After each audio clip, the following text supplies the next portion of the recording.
ખબરોમાં બન્યા રહેવા માટે બેલ આઇકોન દબાવો અને એબીપી અસ્મિતાને સબસ્ક્રાઇબ કરો. મહાલક્ષ્મીની આરાધના અને ઉપાસનાનો પાવન પર્વ એટલે ધનતેરસ. ત્યારે ધનતેરસના આ પાવન પર્વે આપને કરાવી રહ્યા છે અષ્ટલક્ષ્મીના દર્શન. આપ જોઈ શકો છો કે અહીંયા આગળ આદિલક્ષ્મી, ધાન્યલક્ષ્મી, ધૈર્યલક્ષ્મી, ગજલક્ષ્મી, સંતાનલક્ષ્મી, વિજયલક્ષ્મી, વિદ્યાલક્ષ્મી અને ધનલક્ષ્મીની પૂજા અર્ચન કરી રહ્યા છે.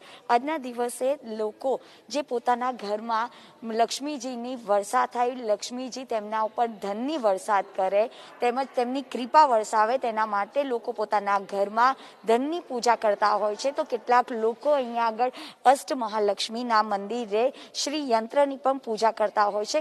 જો કે કોરોના કાળમાં અત્યારે પૂજા કરવાની જે પદ્ધતિ છે તેમાં પણ બદલાવ આવ્યો છે. લોકો માસ્ક તેમજ સોશિયલ ડિસ્ટન્સિંગ રાખીને માં લક્ષ્મીની પૂજા કરી રહ્યા છે અને તમામ લોકો બસ પ્રાર્થના એટલું જ કરી રહ્યા છે કે જલ્દીમાં જલ્દી આ કોરોનાની મહામારી પૂર્ણ થાય તેની પ્રાર્થના કરી રહ્યા છે. જોકે આજે અહીંયા મહાલક્ષ્મીની પૂજાની સાથે ધન્વંતરી દેવની પૂજાનું પણ એક વિશેષ મહત્વ છે, કારણ કે આજના સમયમાં લોકોને સારું આરોગ્ય મળે તેના માટે પણ લોકો પ્રાર્થના કરતા હોય છે. આપ અહીંયા આગળ આવ્યા છો, દર્શનનો લાભ લઈ રહ્યા છો. આજના દિવસે મહાલક્ષ્મીને શું પ્રાર્થના કરી રહ્યા છો?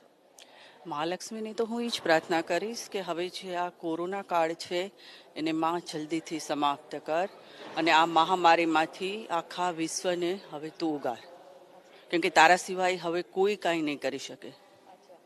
તો લોકો અત્યારે બસ એટલું જ પ્રાર્થના કરી રહ્યા છે કે જલ્દીથી આ કોરોનાની મહામારીમાંથી ઉગારે.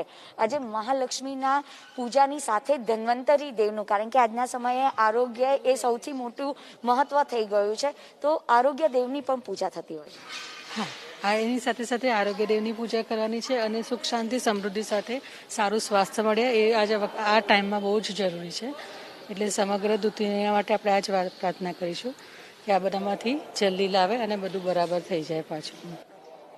તો તમામ લોકોને સુખ શાંતિ અને સમૃદ્ધિ પ્રદાન કરે તેની પ્રાર્થના કરી રહ્યા છે અને માતાજી તમામ લોકોના જીવનમાં જે ધનની વર્ષા કરે, તમામ લોકોને લક્ષ્મીજીની કૃપા રહે ને સાથે સાથે ધન્વંતરી દેવના પણ આશીર્વાદ રહે, તો જલ્દીથી આ જે કોરોનાની મહામારી છે તેમાંથી લોકો બહાર આવી શકે.